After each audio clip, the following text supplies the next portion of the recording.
नातेवाईकाकडील लग्नामध्ये आनंदाने सहभागी होऊन वधूवरांच्या डोक्यावर अक्षता टाकण्यासाठी निघालेल्या कुटुंबावर मार्गातच काळाने घाला घातला.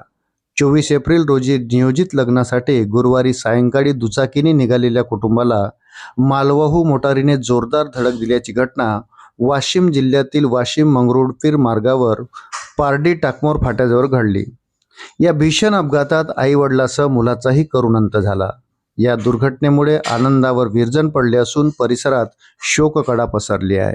वाशिम जिल्ह्यातील वारा जहागीर येथील रहिवासी संतोष बबन लांबाडे वय 42, त्यांच्या पत्नी कलावती संतोष लांबाडे वय 35 आणि मुलगा ईश्वर संतोष लांबाडे वय 12 हे तिघे आपल्या नातेवाईकाच्या लग्नासाठी तांदळी शेवई येथे जात होते. 24 एप्रिलला सकाळी हे लग्न होणार होते.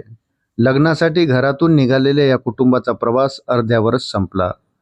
पारडी टकसमोर फाट्याजवळ त्याच्या दुचाकीला आंब्याने भरलेल्या भरधाव मालवाहू वाहनाने समोरून जोरदार धडक दिली. मालवाहू मोटारीची दुचाकीला अत्यंत वेगात धडक बसली. दुचाकीवरील लांबाडे दाम्पत्य आणि त्यांचा 12 वर्षाचा मुलगा ईश्वर हे तिघेही रस्त्यावर फेकले गेले. गंभीर दुखापत झाल्याने या तिघांचाही घटनास्थळी मृत्यू झाला. लग्नासाठी घराबाहेर पडलेल्या कुटुंबाचा भीषण अपघातात अंत झाला.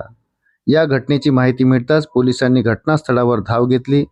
घटनेचा पंचनामा करून मृतदेह उत्तरीय तपासणीसाठी रुग्णालयात पाठवले. मन हेलावून टाकणाऱ्या या घटनेमुळे परिसरात सर्वत्र हळहळ व्यक्त केली जात आहे.